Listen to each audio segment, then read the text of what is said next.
On the 65th episode of the HatTrick Sports Podcast, we're going to be talking about my experience live in Miami watching Shohei Ohtani's historic night, some NFL news and Pickems, my top 5 NFL theme songs, and we're going to end it off with some Hall of Fame, yay or nay. So shout out to Prime Hydration for sponsoring this week's podcast. Roll it!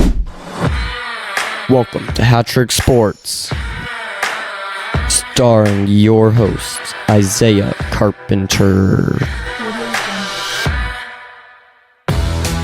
Bringing you the biggest sports headlines every week. This is the HatTrick Sports Podcast. All right, so we're going to start off hot. Shohei Ohtani, the greatest baseball player of all time. I am telling you this now. Shohei Ohtani is the GOAT. Now, I was fortunate enough to go watch the Dodgers-Marlins series where Shohei had probably had the best performance an athlete has had in a single game in the MLB history. Let's be completely honest here.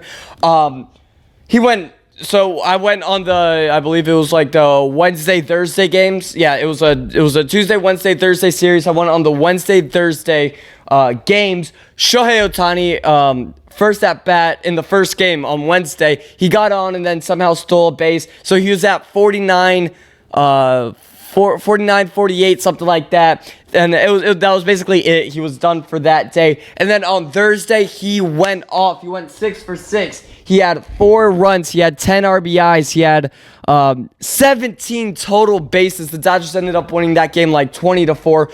Holy cow, what an experience that was. I was there. I'm going to be honest. I was trying to catch that 50-50 ball. I know somebody said that ball was worth $5 million. The highest bid I've seen with my eyes is $500,000.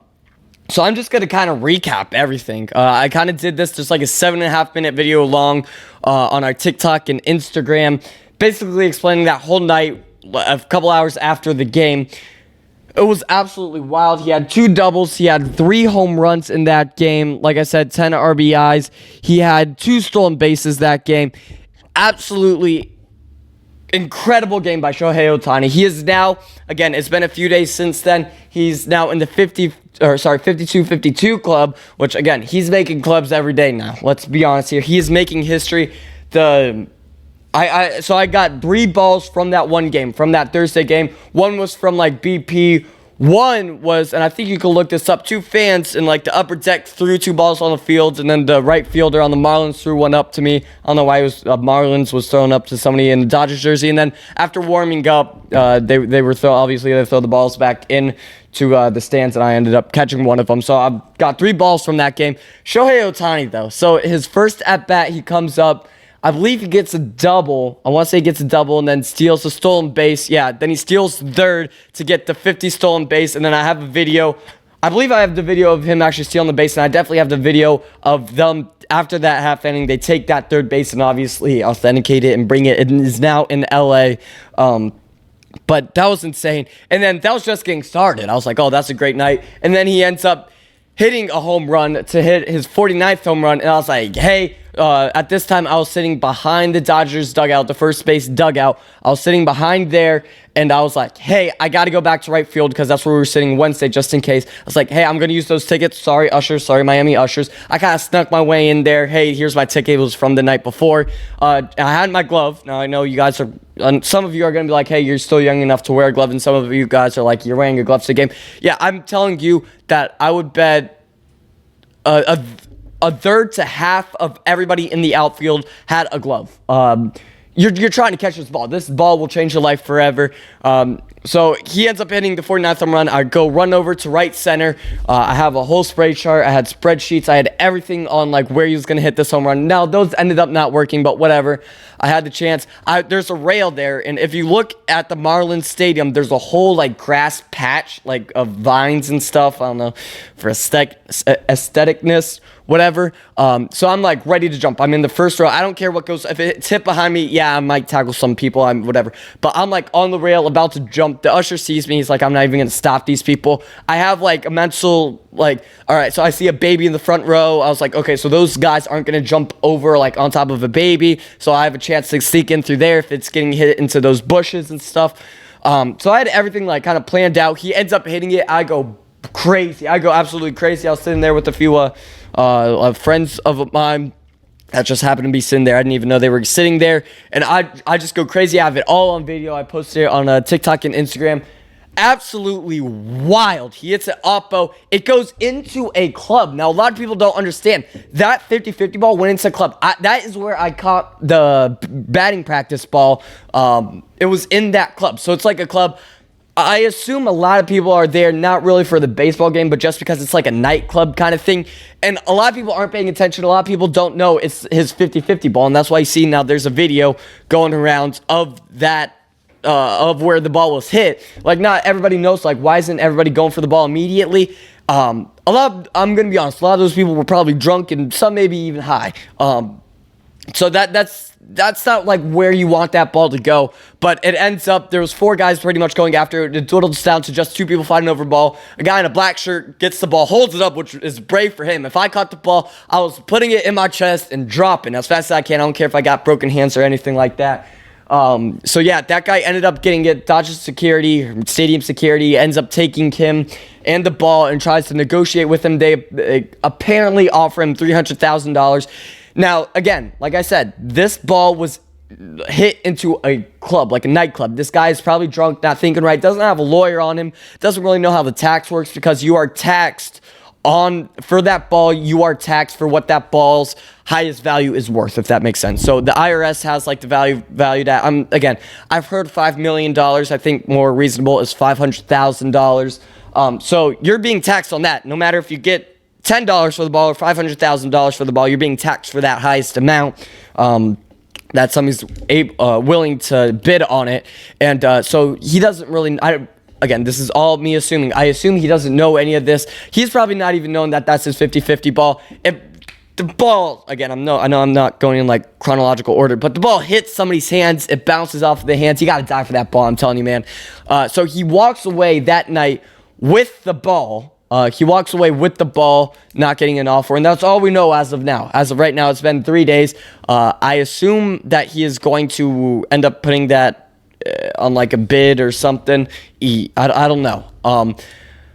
It was a crazy night, though. And then, on top of all that, his next at-bat, everybody's going crazy. A lot of people are leaving the stadium because, hey, they went there to see what they went there to see what they wanted. He hits another home run. So then he ends up with 51 home runs. He has 50 stolen bases at that point. Absolutely incredible. Shohei Ohtani is the greatest baseball player of all time. And on top of that, the stadium was selling physical stubs. Now, I don't know how many of you have been to an MLB game recently, but it's basically all online. It's all online. You scan it online. They were selling stubs after the game because, again, physical, like, those are collectibles now. They were selling them for $25 each, and now I know some have gone for $800 to $1,000 a piece. Absolutely crazy. Absolutely crazy night. I'm, like, just now wrapping my head around it. You know, I'm, like, I say I'm speechless, but I just talked a whole lot about it. To experience that is absolutely incredible. It's not even once in a lifetime. I love the quote. Somebody said it, and I forget, it was on MLB pages, whatever. There's like once in a while, once in whatever, and then there's once in forever. And Shohei Ohtani is once in forever. I think we're going to get shirts that say that or something. But yeah, Shohei Ohtani, I'm telling you right now, is the greatest baseball player to ever step foot on the planet Earth. I'm telling you that right now. Now, I know in 50 years that may change, but you guys are saying, oh, well, first of all, Babe Ruth's not even in the picture. Barry Bonds is the only one, but Barry Bonds, first of all, was on steroids. Barry Bonds could not pitch. Shohei Ohtani, we are forgetting this. Shohei Ohtani is making history. We are forgetting that he can pitch. We are forgetting the greatest baseball player of all time can pitch. It's just absolutely incredible. Shohei Ohtani, I know I sound like Ben Verlander talking all of this Shohei Ohtani stuff. Shohei Ohtani is the greatest baseball player of all time. You cannot convince me otherwise. I probably witnessed the greatest performance out of any MLB player of all time in a single game. I am stunned that even happened. And then he is now on to 52-52. He keeps hitting bombs. Absolutely incredible. Congratulations, Shohei Ohtani. And I want to see how much that ball's worth. Absolutely crazy. So, yep. Yeah. All right. So some more MLB news. We got CJ Abrams. He was sent down to AAA. Now you're like, Isaiah, what? This all-star who's done incredibly well in his last few weeks is being sent down to AAA? Why is that? Now, I will tell you why is that. Because the Nationals, first of all, they're out of the playoffs. They're out of the playoffs. They're not making the playoffs. They're not doing anything this season. They were playing either the White Sox or the Cubs. I'm not 100% sure. But basically, the Nationals were down in Chicago, and CJ Abrams pulled an all-nighter until 8 a.m. in a Chicago casino, having a game 3 hours later. Now, with no rest, the Nationals have a golden opportunity there. Hey, we will keep you, CJ Abrams. We're not going to trade you. We're not going to cut you. We're not going to do anything. We'll keep you. We're out of the playoffs, whatever. But you're going to learn your lesson. You're going to be sent down to AAA for the rest of the season. Now, once you've learned your lesson, next season you will come back up and, again, learn your lesson. Know that we play hard. Know that this is unacceptable, pretty much. So this is from Jeff Passan. The Washington Nationals demoted all-star shortstop CJ Abrams to the minor leagues after he stayed out all night at a Chicago area casino, leaving only hours before a Friday day game against the Cubs. So it was the Cubs. Abrams, who's 23, led off the Nationals and went 0 for 3 with a walk and strikeout in Friday's game, which started at 1 p.m. Central Time. He will be sent down to West Palm Beach, Florida. #represent. For the Nationals minor league complex, which the ballpark of the Palm Beaches is actually a really nice development. I know that in DC they probably have a better complex, but I'm just that's side story. But the Nationals manager Dave Martinez confirmed that the demotion, but termed it was internal matter. Martinez said that he spoke with Abrams for a significant time Friday and called it an emotional conversation during which the two wept together. Martinez repeatedly emphasized his support of Abrams. He basically said, "I love the kid. He's a good kid. He's going to be back." All right, yeah. Because Abrams has been with the Nationals for the eternity of the season, the demotion will not be affected his service time. Players earn a full year of service time, 172 days on the Major League roster, and Abrams already had exceeded that threshold. So again, the Nationals did the right thing. Hey, you are going to learn your lesson. You're going to understand that this is unacceptable. Like, this cannot happen. You cannot pull an all-nighter 3 hours before game time and go 0 for 3. Now, if you have 4 home runs, hey, we'll go a little lighter on you. A little fine will do. But you got to learn your lesson. And it doesn't affect the Nationals that much. And, Abrams will learn his lesson, and he'll come back up, and I think he'll learn his lesson and become a better man at that point. So it is a win-win. It proves a point, and they're already out of the playoffs. So let's go on to MLB standings. Now, this episode is being filmed September 22nd, Sunday, September 22nd of 2024. Some teams have clinched divisions. Others have clinched wild cards. Let's see what we got. So as of 12:40 of September 22nd, the Yankees have clinched a wild card spot. So they've clinched the playoffs. The Guardians have clinched their division. Again, second place is Royals. They're 7.5 games in front of the Royals. In the AL West, nobody's clinched nothing yet. Soon, the Astros are supposedly supposed to clinch in the next few days. The Phillies have clinched the wild card, a playoff spot. Again, the Mets are 6 games behind them. And then the Brewers have clinched their division 9 games ahead of the Cubs. And the Dodgers have clinched a wild card spot. They're 3 games ahead of the Padres. I kind of want the Dodgers to wait till their last game so they have that momentum. Because I hate how they have a few days off for the wild card. I just hate that. I think that's what screws with them every year. So yeah, I hope this sounds crazy. I hope the Padres push the Dodgers to do better in these next few days. Then MLB season's cutting down. We only got a week or 2 left at this point. So yeah, make sure to stay tuned for that. Next week we'll talk more about that. That's who's, as of September 22nd, that is who's clinched divisions and wild cards and postseason berths so far. All right, let's move on to NFL. And before we do that, let me get to my throat's a little dry. NFL. We got NFL. Oh, so there's this little graphic going around. Should the NFL divisions reimagined? Now, I'm taking a look at this graphic. I'll pop it up below. I kind of like it. I know that there's a lot of behind the scenes I would have to go on, but I kind of like it. So basically, you would have you would have 8 new divisions, and basically the closest teams would play the closest team. They would be in each division. So you would have the Pacific, the Big Sky, the South, the Atlantic, the Mid-Atlantic, the Northeast, the Great Lakes East, and the Great Lakes West.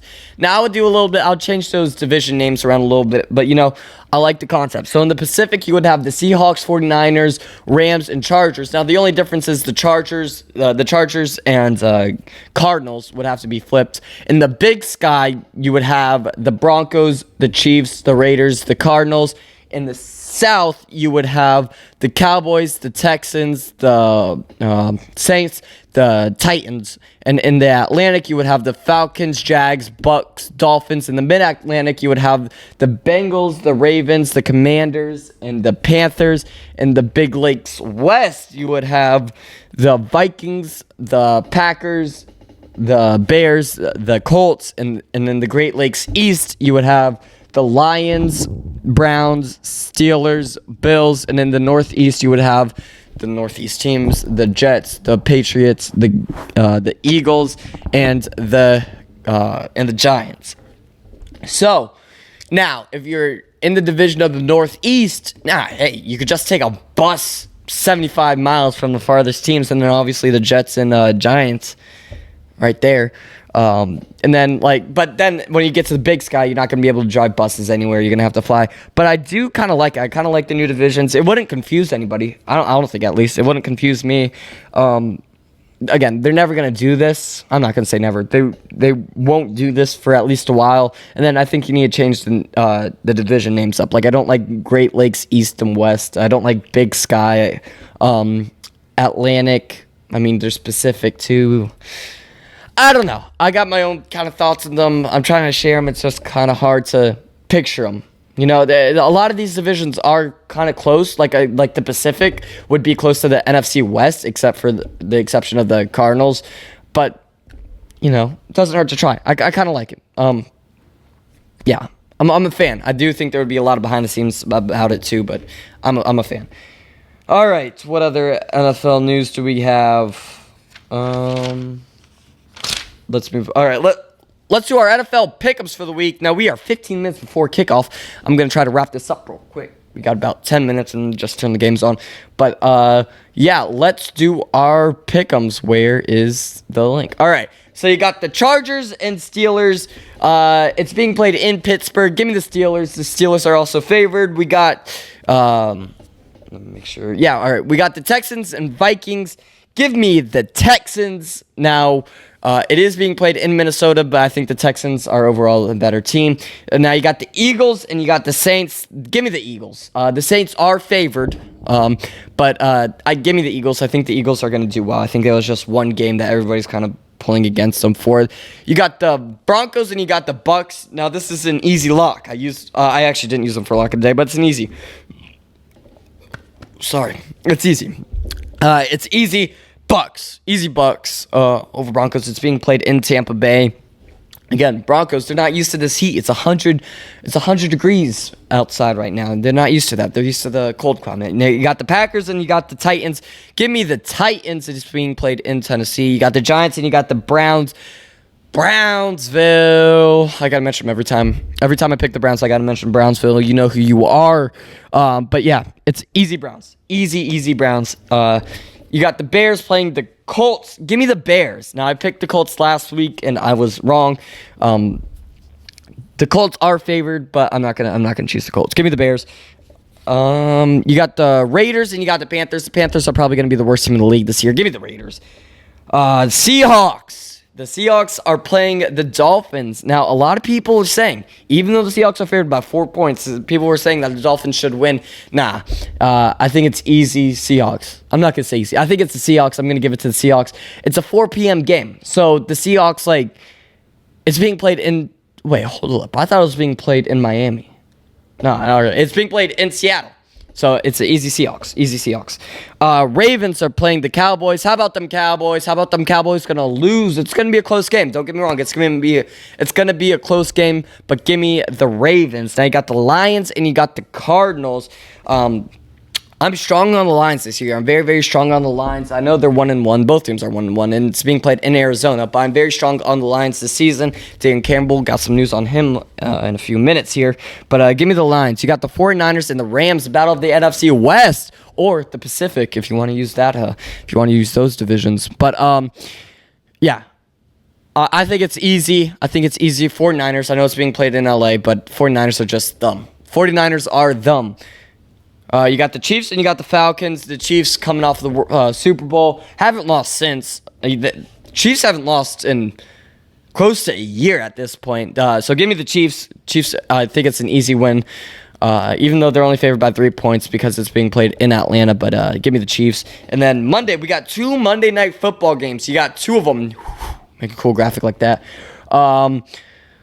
You got the Jags and you got the Bills. I'm very strong on the Bills. I was getting a lot of hate for it a year ago. I said that this year the Bills were going to win the Super Bowl, and I'm still holding it against them. The Bills are going to win the Super Bowl this year. I've been saying it for a year straight. 12 months, 13, 14 months, I've been saying it. Give me the Bills. It's being played in Buffalo. And the Jags, sorry, T-Law. You're not going to win this one. You got the Commanders and you got the Bengals. Again, the Bengals, they're coming off of a slow start. Very, very slow start. But you're playing the Commanders. You're 0-2. Oh, whatever. You're going to win. You're going to be 1-2 after this season. Give me the Bengals. All right, so that is my NFL Weekly Pickems. Now, last week we didn't do so hot.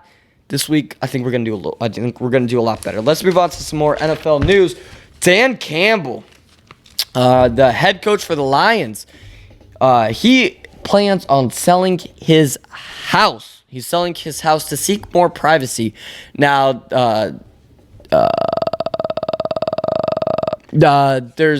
he says there's plenty of space. It's only 2 acres. The home is beautiful, Campbell told Detroit Business. It's just that people figured out where we lived when we lost. Oh, so when they lost, a lot of people, a lot of haters, a lot of determined Lions fans were not very happy. He didn't elaborate, but Fox reported that Campbell's home address was leaked to the public and that he and his family became the victim of pranks and harassment after a tough Lions loss, including the NFC Championship game. The Campbell family has filed police reports, and the police department released a statement saying, in part, that it is committed to the safety of all of their residents. Harassment of any kind will not be tolerated. We hope that everybody, including fans, will respect the privacy of individuals and their families. On Friday, Campbell again declined to discuss the decision to sell the house, but said it wasn't meant with any negativity toward the Lions fan base. All right, hey, I get it. You had a tough loss. Let's be honest. You had a tough NFC Championship loss. But at the same time, Lions fans, you can't be doing that. Like, if I'm a Seahawks fan, I can't show up to Mike McDaniel's, I can't show up to, not Mike McDaniel, Mike McDonald's house and, throw eggs at his roof or throw pizzas at his roof or whatever. I can't be pranking him. You can't be doing that. I'm a Dodgers fan. Dave Roberts, I hate the guy. I think he should be fired. The Dodgers aren't going to win 100 games this season. I'm not going to go to his house and harass him for it. You know what I'm saying? So, I kind of get it, but sell the house. I think that's just the safest bet. Sell the house, be more private in your personal life, and I think all is well. All right. Let's move on to top 5 NFL theme songs. Now, there's a lot of NFL theme songs, let's be honest, but there's only 5. There's 5 good ones, and we're going to rank them. At number 5, you got Monday Night Football. Hey, yesterday was Sunday. You just finished work on Monday. You get to go home, relax, about to go to bed. Hey, now you get to watch some Monday Night Football. The music, you just understand it. You just understand the feeling. It gives the feeling of, hey, you just worked. It's a Monday. Let's celebrate the end of a Monday. It's the last bit of football for the week. At number 4, you have NFL Networks. It reminds me of Christmas music. You know what? The greatest day of the year is the Super Bowl. The second is Christmas. It just, at NFL Network, it just doom doo doo doo doo doom. It just reminds me of Christmas music. You know what? It brings back good memories. Number 3, you got Sunday Night Football. You just binge watch 6, 8, hours of football, and you ended off with some Sunday night football. At number 2, this one's the most iconic. It's not that I like the music so much. It's just the most iconic. You got Fox. You got Fox Sports, NFL Fox. It's just the most iconic, let's be honest. And when you think of NFL theme songs, you think of Fox. And then at number 1, now the reason why this is at number 1 is because the greatest day in all of the year is the Super Bowl. Now, what music do you think of on the Super Bowl? You wake up in the morning. It's about 8 a.m. Eastern time. You got 10 hours until the Super Bowl. You're watching coverage. People are coming over. You got the best food in all of the land. And you hear the CBS theme song. It's just so, you just feel it. It's Sunday morning. It's Super Bowl Sunday morning. It's 11 o'clock. You're watching the coverage. People are starting to come over. It just can't get better than that. It's a perfect music. So at number 1, you got CBS Sports. That is your top 5 NFL theme songs. We were going to do that, but let's not do that. Let's move on to Hall of Fame. Yay or nay? My favorite segment, Hall of Fame. Yay or nay? All right, Hall of Fame, yay or nay? We got an old friend alert, Marshawn Lynch. Now, everybody gets into the NFL Hall of Fame. Let's be completely transparent. Everybody gets into the NFL Hall of Fame. But this is not the NFL Hall of Fame. This is the HatTrick Sports Hall of Fame. We're going to get a plaque with all of these members. Marshawn Lynch. All right, 5-time Pro Bowler, 1-time All-Pro. He won, obviously, the Super Bowl. I don't mean to brag, but he did win a Super Bowl. He is in the All-2010s Hall of Fame team. He played for the Bills from 2007 to 2010. From 2010 to 2019, he played with the Seahawks, and then he finished his career with the Oakland Raiders. I forgot that they changed. I forgot that they were played in Oakland. But yeah, let's be completely transparent here. He's going to make the NFL Hall of Fame. Now, is he going to make the HatTrick Sports Hall of Fame? I'm going to try to go unbiased. Obviously, I'm a big Seahawks fan. I'm going to try to be unbiased here. But he played 149 games in his career. He had over 2,400 rushing yards. He had over 10,000 yards. Rushing yards per attempt, 4.2. And then he had 85 touchdowns. 85 touchdowns in 149 games isn't horrible. Let's see what he led the league in. That's what I like to see. He led the league in rushing touchdowns in 2013 and 2014 with 12 and 13 touchdowns. He led the league also in rushing and receiving touchdowns with 17 in 2014. You know what? I gotta give him the yay. As a fellow Seahawks fan, I said I was going to be unbiased. Sorry, I broke that. He gets the yay.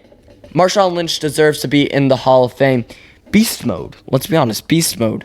I didn't realize how short he was. He's only 5'11". Just looked at that now. 215, You know, that's it. So it is a yay. Thank you guys for watching the 65th episode of the HatTrick Sports Podcast. Make sure you follow us wherever you see us. Instagram, TikTok, YouTube. You can watch us wherever you listen to podcasts, including YouTube for all the visuals. Follow us on Twitter. Shop HatTrickSports.com for the best merch you will ever wear. And we will see you guys next week for episode 66.